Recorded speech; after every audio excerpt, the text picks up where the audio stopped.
후등기 저지력 보실 텐데요. 후등기 저지력은 우리 시험에서 대단히 잘 나옵니다. 여기에 이러한 부동산이 있고 소유자는 갑입니다. 갑이 을에게 전세권을 설정해 줍니다. 이 을은 전세권 설정 등기를 할 테고 전세권을 취득하게 될 겁니다. 전세권 설정 등기를 할 테고 전세권을 취득하게 될 거예요. 이때 이 전세권 설정 계약에서 정한 존속기간이 있을 겁니다. 이 존속기간이 종료가 됐더라는 겁니다. 그러면 이 전세권은 어떻게 될까요? 네, 나중에 민법에서 하실 거예요. 존속기간이 만료가 되면 전세권은 소멸합니다. 전세권은 소멸하게 될 거예요. 그러면 등기부에 등기가 된 이 전세권 설정 등기는 무효가 돼버리겠죠. 전세권이 없는 상태로 바뀌었으니까. 맞습니까? 따라서 이 등기는 말소가 돼야 될 겁니다. 그런데 갑과 을이 게으르다 보니까 말소하지 않은 상태라는 겁니다.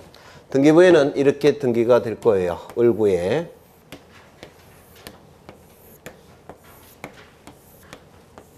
(1번) 전세권 설정 을 전세금은 10억으로 하겠습니다. 10억 이렇게 등기가 될 테고 존속기간이 만료가 되면 전세권은 소멸할 테니까 이 등기는 어떻게 되는 겁니까? 무효인 등기가 돼버리죠. 맞습니까? 무효인 등기이기 때문에 이 등기는 어떻게 해야 된다고요? 말소가 돼야 됩니다. 그런데 말소하지 않고 내버려둔 상태라는 겁니다. 이때 이 무효인 등기가 말소되지 않고 내버려둔 상태라고 한다면 형식적으로 남아 확정된 효력은 있다 이렇게 얘기합니다. 무효인 등기가 말소되지 않고 등기부에 남아있다면 형식적으로 남아 확정된 효력은 있다 이렇게 얘기를 해요. 을의 전세권이 소멸되었으니까 갑은 병에게 또 한 번 전세권 설정해 주는 경우도 있을 겁니다. 전세권이 설정되기 위해서는 전세권 설정 계약이 있어야 되겠죠. 그리고 전세권은 다른 물건과 달리 전세금이 지급이 돼야 돼요. 그리고 전세권 설정 등기까지 해야지만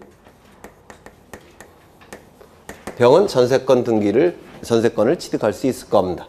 그래서 이 병은 두 번째 전세권 설정 등기 하겠죠. 맞습니까? 그래야지만 전세권을 취득할 수 있을 겁니다. 문제는 이 전세권 등기와 이 전세권 등기는 등기부에서 양립이 불가능합니다. 이는 전세권의 속성 때문에 그래요. 전세권은 직접, 독점적, 배타적으로 사용, 수익할 수 있는 물건이죠. 맞습니까? 그러면 이 을과 병이 여기에 등기부상 전세권을 가지고 있다라고 표현하면 을과 병은 직접, 독점적, 배타적 사용, 수익한다는 뜻이 돼버리는데 그건 더 이상 물건이 아니죠. 다시요. 물건은 직접, 독점적, 배타적 사용, 수익할 수 있는 권리죠. 그런데 이 을과 병이 둘 다 전세권 등기부에 등기가 돼버리면 을과 병이 독점적으로 사용한다는 뜻이 돼버립니까? 같이 사용하는 결과가 돼버리죠. 이거는 물건의 속성에 반하게 됩니다. 맞습니까? 따라서 두 개의 등기는 양립할 수가 없습니다. 등기부상. 독점적이지 않기 때문에 그래요. 이거 이해가 되실까요? 그렇다면 이 등기가 나타나는 것을 이 등기가 나타나는 것을 저지시키더라는 겁니다. 이를 후등기 저지력이라고 불러요. 따라서 이 등기가 등기부상 나타날 수가 없습니다. 양립할 수가 없기 때문에. 즉, 이 등기가 등기부상 남아있다면 형식적으로나마 확정된 효력이 있기 때문에 병의 이름이 등기가 되는 게 저지되더라는 겁니다.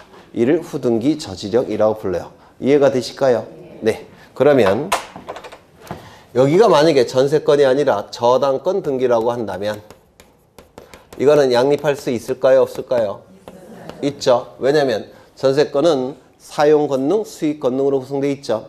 그 다음에 이 저당권은 처분 권능으로 구성되어 있죠. 겹칩니까? 겹치지 않습니까? 겹치지 않아요. 이때는 양립이 가능합니다. 따라서 후등기 저지력 나타납니까? 나타나지 않습니까? 안 나타날 겁니다. 이거 이해가 되실까요? 그러면 이건 어쩔까요? 요 병의 전세권은 요 부분에 대해서 설정이 됐습니다. 용의물건은 부동산 일부도 가능해요. 그러면 을의 전세권은 한 필지 일부에 대해서만 전세권이 설정이 됐다는 겁니다. 그러면 요 병의 전세권은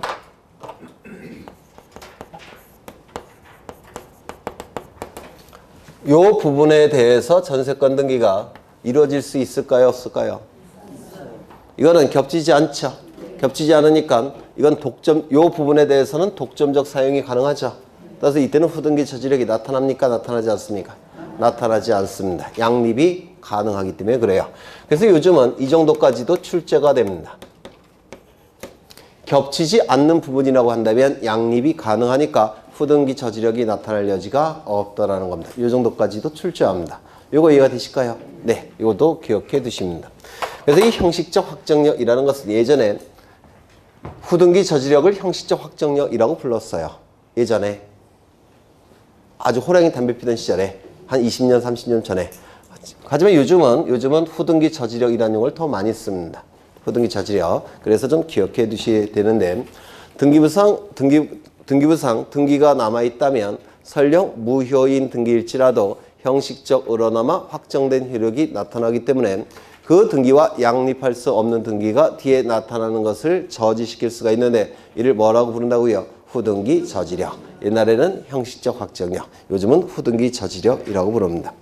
그 다음에 이제 점유적 효력을 보겠습니다. 점유적 효력. 여기 이러한 부동산이 있고 소유자는 여기 이러한 부동산이 있고 소유자는 갑입니다. 갑이 소유자인데 을이 이 부동산을 20년 동안 점유를 합니다. 그리고 이 점유는 소유 의사 있는 자주 점유고 평온한 점유고 공연한 점유입니다. 이때 우리 민법 제245조 제1항에서는 민법입니다. 요 을에게 소유권, 이전 등기 청구권이 발생한다라고 규정이 되어 있습니다. 이 소유권 이전 등기 청구권을 요 갑에게 행사해서 소유권 이전 등기까지 갖추게 되면 접수시가 아니라 점유 개시 시에 소유권을 취득하게 됩니다. 점유 개시 시점에 소유권을 취득하게 돼요. 이를 뭐라고 부릅니까? 민법에서 점유 취득 시효. 그렇죠. 점유 취득 시효라고 부를 겁니다. 여기 이러한 부동산이 있고 소유자는 갑인데 을이 이 부동산을 10년 점유하고 10년 등기를 갖추게 되면 이 점유는 소유 의사 있는 자주 점유고 평온한 점유고 공연한 점유고 선의 점유고 무과실 점유일 때 이때 이 등기가 설령 무효일지라도 요 을은 우리 민법 제245조 제2항에 의해서 소유권을 취득합니다. 어느 시점부터? 점유 개시 시점부터. 이를 뭐라고 부릅니까? 민법에서 등기부 취득시효라고 불러요. 맞습니까? 그러면 이때 을은 똑같이 소유권을 취득하는데 이때 갑과 을을 비교를 해보면 요 20년 점유는 10년 점유 플러스 10년 점유입니다. 맞습니까? 그럼 양자를 비교해보면 소유권 취득하는 점에 있어서 양자를 비교해보면 이게 소유권 취득이 되니까 이거 무효가 뭐로 바뀝니까? 유효로 바뀌게 될 겁니다. 맞죠? 등기부 취득시효. 그러면 요 양자를 비교해보면 똑같으니까 비교할 게 없고 요거를 비교해보면 이 무효인 등기일지라도 점유와 같은 효력이 인정이 되니까 소유권을 취득한 겁니다. 맞습니까? 무효인 등기일지라도 점유와 같은 효력이 인정이 되니까 똑같이 소유권을 취득해요. 그래서 유효가 된 겁니다. 따라서 이 무효인 등기에는 점유와 같은 효력이 있다 이렇게 얘기합니다. 무효인 등기에는 점유와 같은 효력이 있는데 이를 뭐라고 부른다고요? 등기의 점유적 효력 이렇게 부르겠다는 겁니다. 되셨을까요? 네. 그래서 이걸 등기의 점유적 효력이라고 부르는데 다수 견해예요. 이게. 네. 그 정도 보시면 될 것 같아요. 책을 좀 보시면 166쪽에 부동산 등기의 효력 나와 있는데 거기 물권 변동적 효력 나와 있죠. 네. 어느 시점에 물건이 변동이 된다고요? 저장 시점, 접수 시점, 등기의 효력 발생 시점, 맞죠? 그때가 물권 변동 시점이라고 했습니다. 그 다음에 순위 확정적 효력이 나오는데 순위 확정적 효력 거기 투제줄 보시면 권리의 우열이 문제가 될 때 등기한 순서에 따른다 이렇게 돼 있죠. 등기한 순서 밑줄 치십니다. 치셨습니까? 동글뱅이 1번에. 그 다음에 그 밑에 보시면 2번 같은 구에서 한 등기 상호 간에는 순위 번호에 따르고 다른 구에서 한 등기 상호 간에는 접수 번호에 따른다. 이거 좀 기억해 두셔야 돼요. 이 지문이 우리 등기법에서 가장 많이 빈출됐던 지문이에요. 그 다음에 3번 부기등기 순위 나와 있는데 이건 이런 뜻입니다. 1에 8번 예전에는 종이로 된 등기부일 때는 1에 부기 8 이렇게 읽었는데 요즘은 그냥 1에 8번 이렇게 읽어도 돼요.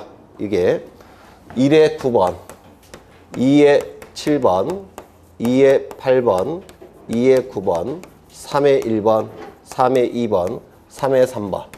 순위번호가 이렇게 기록되어 있다는 겁니다. 가장 선순위는 뭘까요? 이거겠죠. 이 둘 중에 하나겠죠. 이 중에서 이게 선순위가 될 겁니다. 맞습니까? 가장 후순위는 어느 겁니까? 셋 중에 하나겠죠. 그 중에서 가장 후순위는 이게 될 겁니다. 맞습니까? 그러면 부기등기 순서를 따를 때 뭐 갖고 판단합니까? 주등기 갖고 판단하는 겁니다. 맞아요? 부기등기 순위를 결정할 때 주등기 갖고 판단을 해요. 이거 갖고 판단한다는 겁니다. 가장 선순위, 가장 후순위. 그러면 주등기가 똑같을 때는 뭐 갖고 판단합니까? 부기등기 순서 갖고 판단할 겁니다. 맞습니까? 그렇죠. 네, 그런 뜻이에요. 3번 보시면 부기등기 순위는 주등기의 순위에 따른다. 다만 같은 주등기에 관한 부기등기 상호간의 순위는 그 부기등기 순서에 따른다. 되셨을까요? 네. 그 다음에 추정력. 오른쪽에 등기의 권리 추정 나와 있죠. 이 등기의 추정력은 본래 용어가 등기의 권리 추정력이에요. 등기의 추정력은 본래 의미가 등기의 권리 추정력입니다. 그렇다면 표제부 등기에는 등기의 추정력이 나타날까요? 나타나지 않을까요? 네, 표제부 등기는 안 나타난다. 왜요? 표제부는 권리에 관한 내용이 기록되지 않습니다. 맞습니까? 소재, 대지 지번, 종류, 구조, 면적. 소재, 지번, 지목, 면적만 표제부에 기록된다고 했죠. 따라서 표제부 등기는 추정력이 나타날 여지가 없습니다. 갑구, 을구에서만 나타납니다. 대항적 효력 공시 방법이니까 대항적 효력 당연히 인정이 될 테고 형식적 확정력 이거는 우리 등기법에서 출제될 가능성이 대단히 높아요. 설령 무효인 등기일지라도 등기부에 남아있다면 형식적으로 남아 확정된 효력이 존재하기 때문에 양립할 수 없는 등기가 뒤에 나타나는 것을 저지시키는데 이를 후등기 저지력이라고 불렀습니다. 그 다음에 점유적 효력 설명을 했고요. 가등기 효력. 가등기는 두 가지가 있죠. 가등기는 두 가지가 있습니다. 첫 번째, 순위 보전의 가등기. 두 번째, 담보 가등기. 두 가지 종류의 가등기가 있는데 순위 보전의 가등기는 우리 등기법에서 아주 상세하게 공부하실 거예요. 담보 가등기는 민법에서 공부하시는 겁니다. 가등기, 담보 등에 관한 법률 들어보셨습니까? 민사특별법, 가등기, 담보 등에 관한 법률 거기서 공부하시게 돼요. 이 순위 보전의 가등기 우리 등기법에서 공부하시는데 효력이 하나만 있다고 했죠. 뭡니까? 순위 보전의 효력. 맞습니까? 이 담보 가등기는 가등기, 담보 등에 관한 법률에서 저당권과 동일한 효력이 있다 이렇게 규정되어 있습니다. 담보 가등기는 가등기 담보권이라고 부르는데 저당권과 동일한 효력이 있다 이렇게 규정이 되어 있어요. 그러면 저당권의 효력에는 뭐가 있습니까? 네? 그건 처분 권능이고요. 피담보 채권이 변제되지 않으면 저당권자는 어떻게 할까요? 저당권 실행합니다. 이건 들어보셨죠? 저당권을 실행하는 첫 번째 절차는 경매를 청구하는 겁니다. 법원에. 경매가 청구가 되면 법원에서는 경매 절차를 개시하겠다고 결정을 내립니다. 경매 절차 개시 결정이 이루어진 다음에 경매 절차가 진행이 돼요. 그러면 경락대금이 나오겠죠? 경락대금으로부터 순위에 맞춰서 배당을 받아갑니다. 배당을 받아가는 걸 뭐라고 부르냐면 우선적으로 변제받는다 이렇게 얘기를 해요. 그러면 우선 변제적 효력 있겠습니까? 저당권의 효력, 우선 변제적 효력. 두 번째, 경매를 청구할 수 있다고 했죠. 맞습니까? 경매 청구권, 우선 변제권, 경매 청구권. 하나 더, 저당권자는 담보물권자죠. 일반 채권자보다 더 강하게 보호를 받습니까? 맞아요. 그러면 채무자가 파산 선고를 받을 때는 채무자가 파산 선고를 받게 되면 일반 채권자와는 별도로 변제받을 권리가 있습니다. 담보물권자는, 저당권자는 일반 채권자와는 달리 별도로 변제받을 권리가 있어요. 뭐라고 부르냐면 별채권이라고 부릅니다. 별채권. 그래서 이 담보가등기 효력은 저당권과 동일한 효력이 있는데, 첫 번째 우선 변제권, 두 번째 경매 청구권, 세 번째 별도로 변제받을 수 있는 권리 별채권. 우리 민법과 등기법에서 한 번씩 출제가 됐던 내용이에요. 여기 우리 민법과 등기법에서. 그래서 담보가등기는 세 가지 효력이 인정된다라고 얘기를 합니다. 그 다음에 거기 권리추정력은 다 보셨는데 나중에 나머지는 보실 거예요. 이제 어디를 보시냐면 170조 등기의 유효권을 보겠습니다. 여기에 이러한 부동산이 있고 소유자가 갑입니다. 갑이 을과 매매 계약을 체결합니다.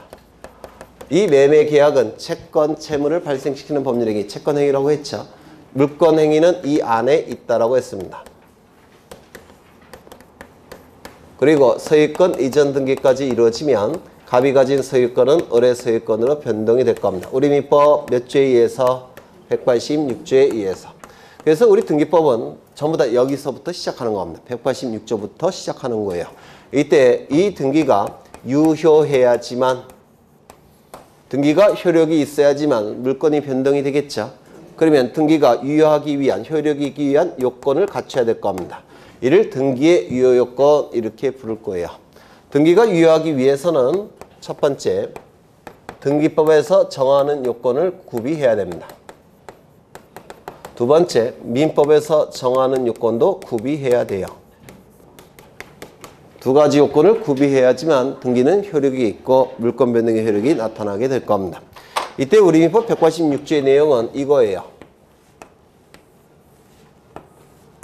186조의 내용은 법률행위 플러스 등기 물권 변동입니다.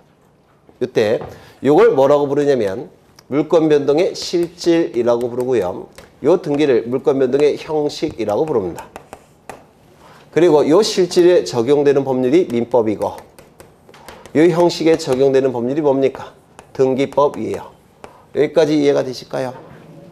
여러 번 했던 거예요. 요거는. 이때 등기법에서 정하는 요건을 뭐라고 부르냐면 형식적 요건이라고도 부릅니다. 그리고 등기법은 절차법 이렇게 얘기하죠. 등기 절차를 규율하는 법. 따라서 이를 절차적 요건이라고도 불러요. 그 다음에 민법에서 정하는 요건을 뭐라고 부르냐면 실질적 요건 이렇게도 부릅니다. 그리고 민법을 실체법 이렇게 부릅니까? 그렇죠. 그래서 실체적 요건 이렇게도 부릅니다. 그러면 이러한 용어를 다 알아야 되느냐? 알아야 돼요. 이유는 어떤 용어로 출제될지 모릅니다. 이 용어로 출제될 수도 있고 이 용어로 출제될 수도 있어요. 이 용어로 출제될 수도 있고 이 용어도 출제될 수가 있습니다. 그래서 용어를 다 기억해 두셔야 돼요. 이때 이 등기법에서 정하는 요건, 첫 번째, 일단 등기가 있어야 됩니다. 맞습니까? 등기가 있어야지만 효력이 있는지 없는지를 판단할 수가 있습니다. 등기는 뭐라고 얘기합니까? 물권 변동의 효력이 발생하기 위해서 필요한 요건, 효력 발생 요건 이렇게 얘기하죠. 그러면 물권 변동의 효력이 계속 존속하기 위해서 반드시 필요한 요건입니까? 네? 지난 시간에는 아니라고 해놓고서 갑이 서류를 위조해서 이 등기를 말소합니다. 이는 적법하게 말소가 된 겁니까? 불법적으로 말소가 됩니까? 불법적으로 말소가 된 거죠. 맞습니까? 불법적으로 말소가 됐으니까 소유권 변동은 없는 상태로 복귀합니까? 복귀하지 않습니까? 네? 소유권 변동은 없는 상태로 돌아갑니까? 즉 을의 소유권에서 갑의 소유권으로 돌아갑니까? 안 돌아가죠. 적법하게 말소가 됐다면 소유권은 다시 돌아가야 돼요. 하지만 불법적으로 말소가 됐기 때문에 소유권 변동은 없는 상태로 돌아가지 않습니다. 그렇다면 불법적으로 말소가 됐다고 하더라도 이 물권 변동은 계속 존속합니까? 계속 존속하죠. 그러면 등기라는 것은 물권 변동의 효력이 존속하기 위해서 필요합니까? 네. 다시요. 불법적으로 말소가 됐지만 소유권 변동은 계속 존속하죠. 그러면 등기는 물권 변동의 효력이 계속 존속하기 위해서 등기가 반드시 필요합니까? 반드시 필요한 건 아니죠. 따라서 등기는 물권 변동의 효력 발생 요건일 뿐이지 존속 요건은 아니다라고 얘기합니다. 이거 꼭 기억해달라고 부탁을 드렸는데 지난 시간에도 다시요. 등기는 물권 변동의 효력이 발생하기 위해서 필요한 요건일 뿐이지 그 물권 변동의 효력이 계속 존속하기 위해서 필요한 요건은 아닙니다. 따라서 불법적으로 말소가 됐을 때 물권 변동은 돌아가지 않습니다. 계속 을이 소유하는 거예요. 이게 좀 기억되셔야 돼요. 여기서는 등기라는 것은 물권 변동의 효력 발생 요건일 뿐이지 효력이 계속 존속하기 위한 요건은 아니다 이렇게 얘기를 하는 겁니다. 여기서 꼭 기억해 두셔야 됩니다. 민법 등기법 양쪽에서 출제가 됩니다. 이 문구는 두 번째 관할을 위반한 등기는 효력을 인정할 수 있을까요? 없을까요? 서울에 있는 토지에 대해서 부산에 있는 등기소에 가서 등기해봤자 공시 기능이 있겠습니까? 없겠죠. 관할을 위반한 등기는 절대로 효력을 인정할 수가 없습니다. 따라서 관할을 위반하지 않아야 됩니다. 세 번째, 등기 능력이 있어야 될 겁니다. 벤틀리 자동차 아파트 한 채 값이에요. 5억 원. 그럼 벤틀리 자동차 등기했다고 해서 등기 효력을 인정할 수 있습니까? 없어요. 왜요? 동산이니까. 벤틀리 자동차 동산 아닙니까? 처음부터 동산이니까 처음부터 등기 능력이 없습니다. 맞습니까? 토지와 건물에 대해서만 등기 능력이 인정이 되는 거예요. 그래서 등기 능력이 있어야 됩니다. 네 번째, 등기 신청 절차가 적법하고 유효해야 됩니다. 등기 신청 절차가 적법하고 유효하지 않는다면 등기관은 등기를 해줄까요? 각하할까요? 각하를 하는 겁니다. 맞습니까? 네. 그 다음에 다섯 번째, 등기라는 것은 공시 방법이죠. 맞습니까? 그렇다면 부동산마다 등기부는 몇 개가 있어야 될까요? 하나만 있어야 됩니다. 만약에 부동산이 하나인데 등기부가 두 개 이상이 있게 되면 공시 기능에 혼란이 발생합니다. 따라서 부동산마다 등기부는 하나씩 있어야 돼요. 이를 1부동산 1등기기록의 원칙이라고 부릅니다.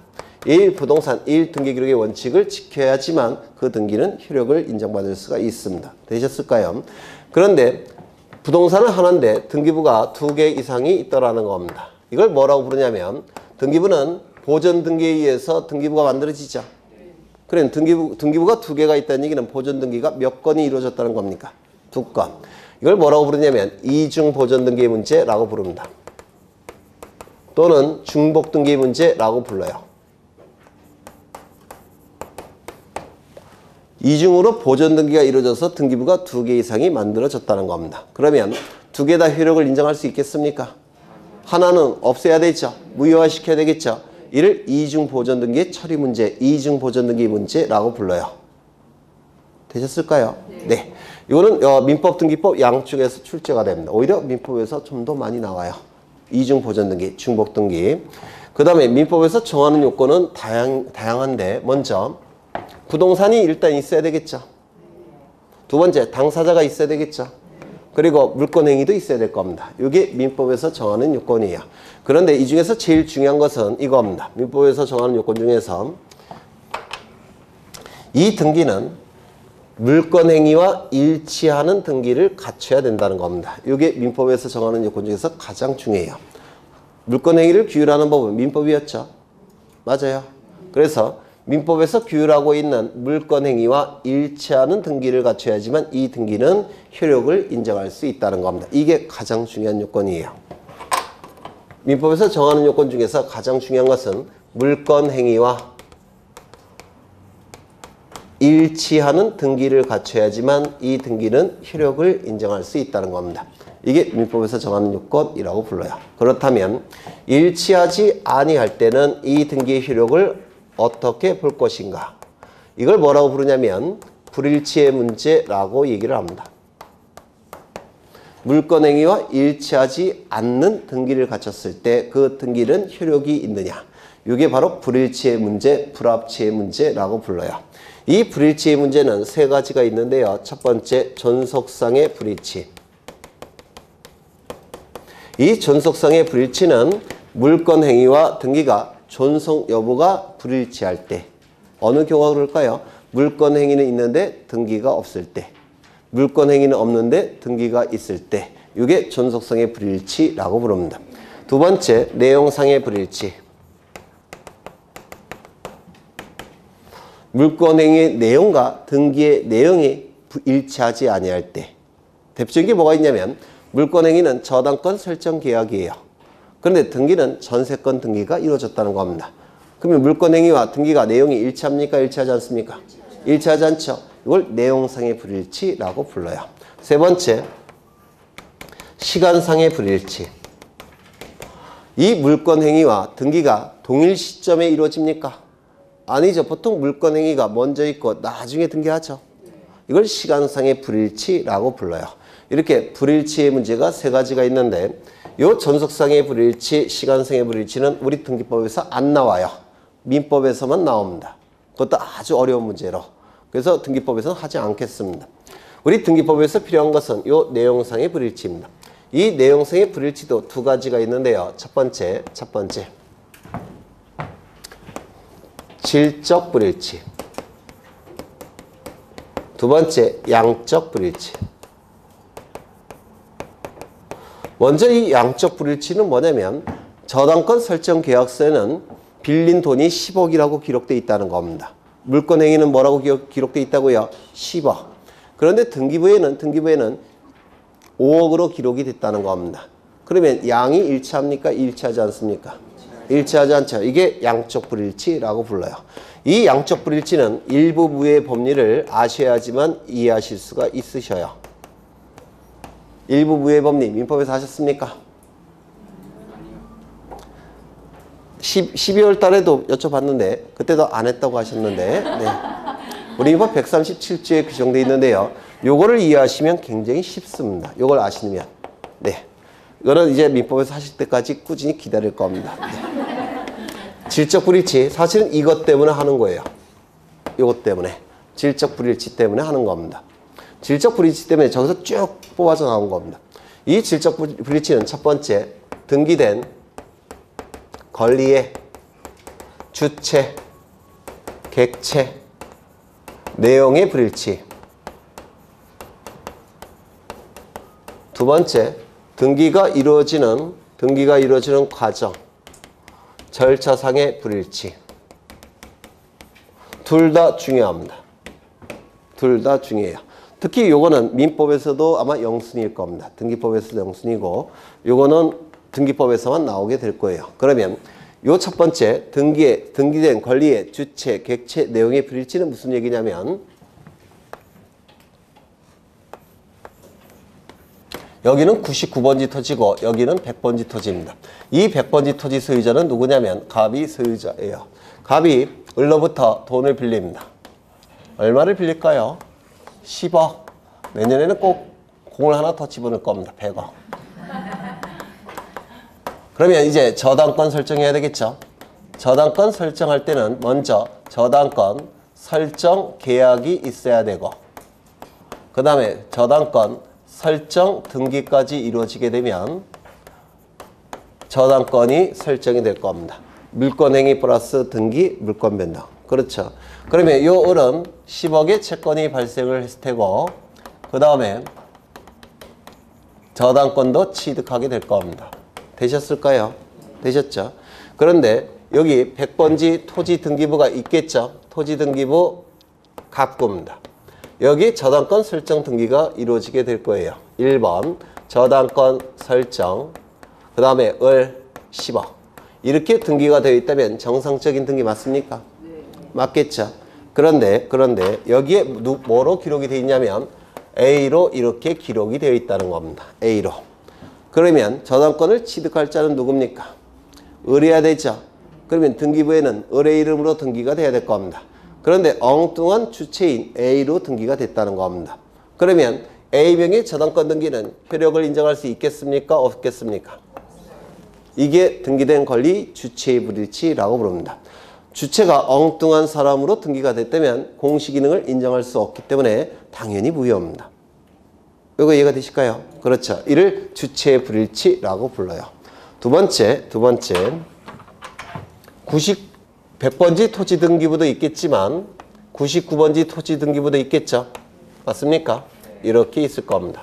갑은 계약서에 뭐라고 썼냐면 100번지 토지를 담보로 제공하겠다. 저당권 설정하겠다라고 계약서에 썼습니다. 그러면 당연히 100번지 토지 등기부 을구에 저당권 등기돼야 되겠죠.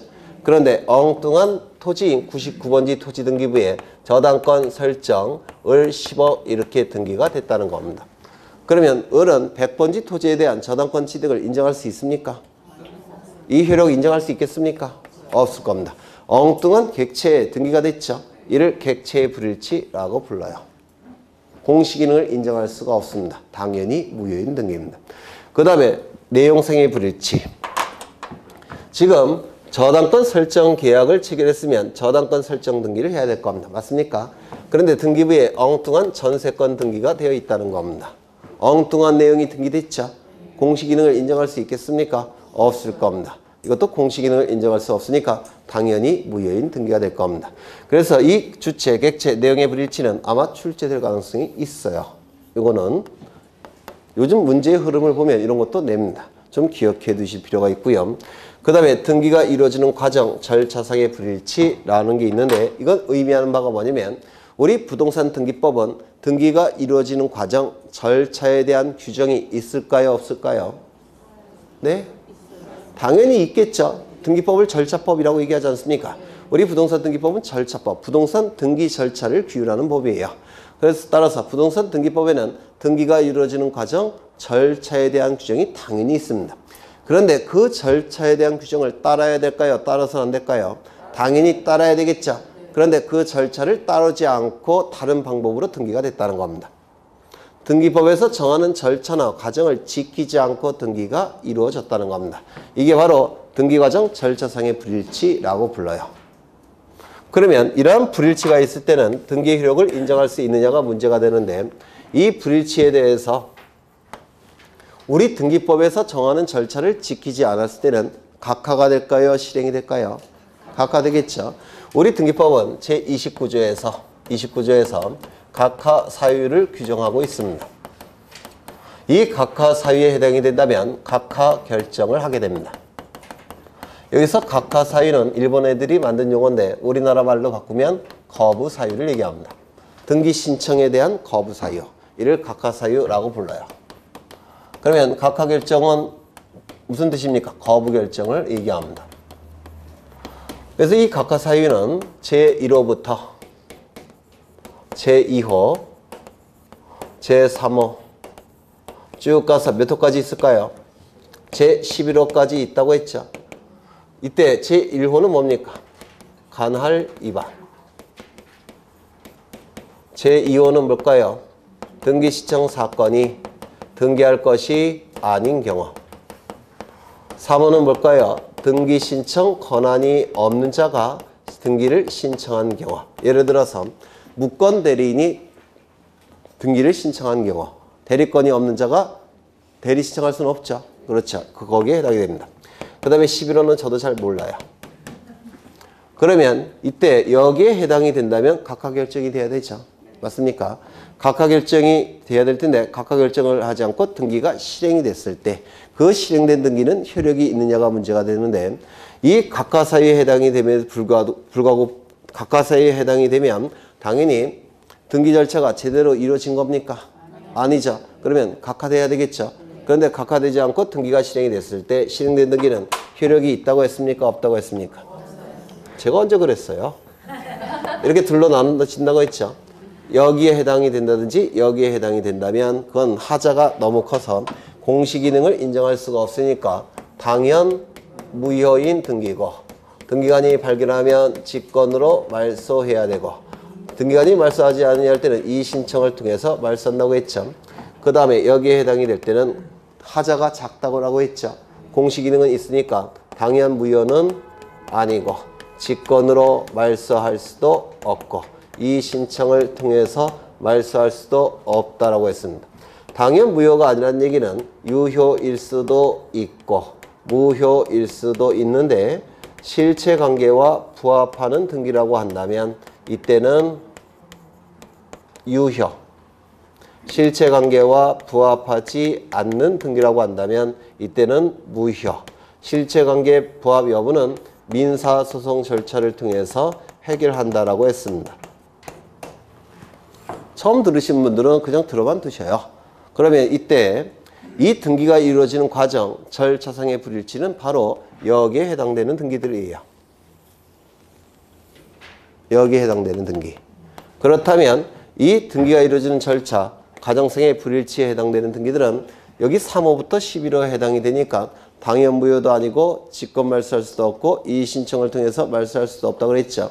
실체관계와 부합하면 유효, 실체관계와 부합하지 않으면 무효가 된다는 뜻입니다.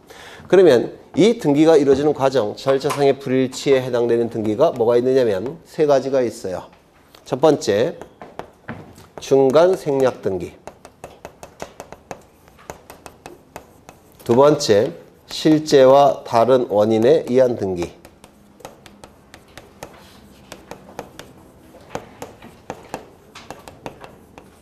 세 번째, 무효 등기의 유효.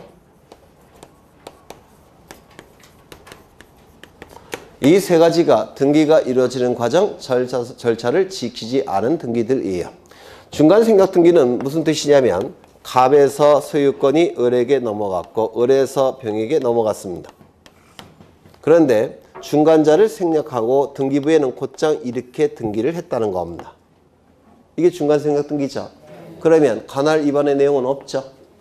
사건이 등기할 것이 아닌 경우에 해당되지도 않죠. 3호부터 11호 어딘가에 해당이 되는 겁니다. 그러면 이 논리에 따라서 움직이게 될 겁니다. 그 다음에 실제와 다른 원인에 의한 등기는 갑과 을 사이에 증여가 이루어졌는데 실제의 등기 원인은 뭡니까? 증여. 등기부에는 뭐라고 기록이 되느냐면 매매로. 이게 실제와 다른 원인에 의한 등기예요. 관할 위반입니까? 등기시청 사건이 등기할 것이 아닌 경우에 해당되지도 않죠. 그렇죠? 네. 따라서 이것도 여기 3호부터 11호 어딘가에 해당이 될 겁니다. 그 다음에 무효 등기 유형은 뭐냐면 저당권 등기를 했는데 변제를 다 했습니다. 저당권 소멸하죠.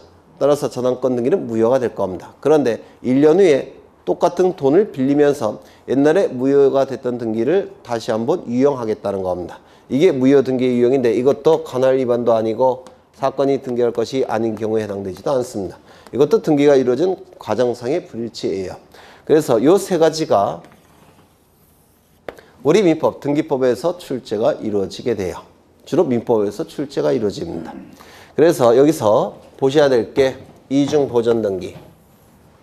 이것도 등기법, 민법에서 양측에서 출제가 이루어지는데 민법에서 좀 더 출제될 가능성이 높습니다.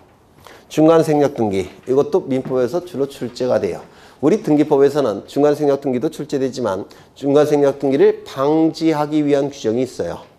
부동산 등기 특별조치법에서 그게 좀 더 출제될 확률이 더 높아요.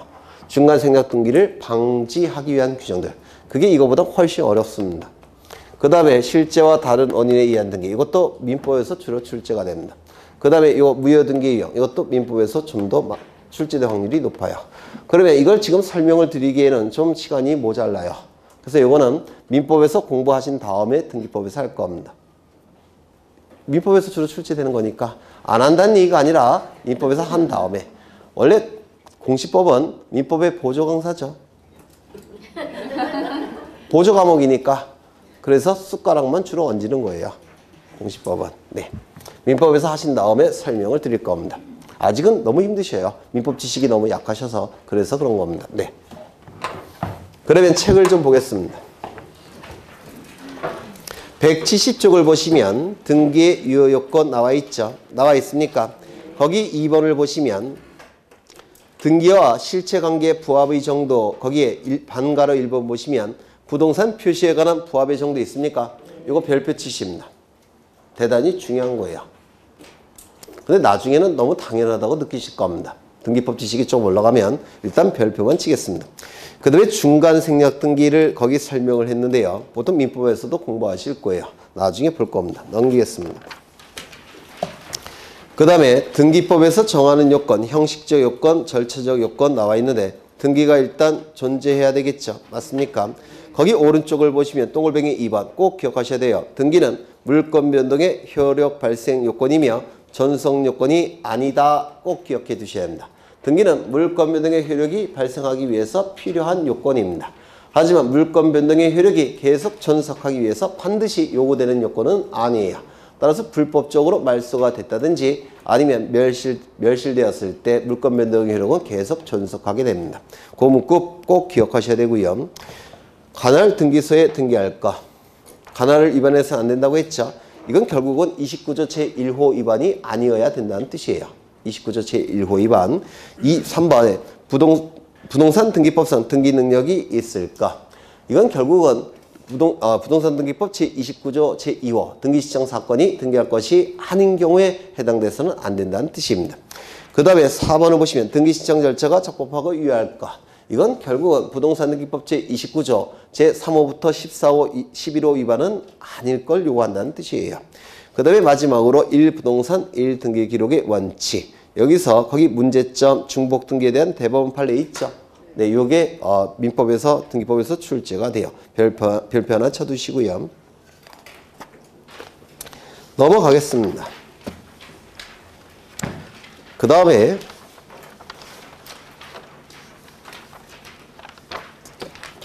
무효등기 유형. 무효등기 유형은 어디 나오느냐면 172쪽을 보시죠. 거기 중간 생략 등기도 있고 실제와 다른 원인에 의한 등기도 있고 무효등기 유형이 있습니까? 네, 이건 다 나중에 할 거예요. 이제 등기 시정 절차를 보겠습니다.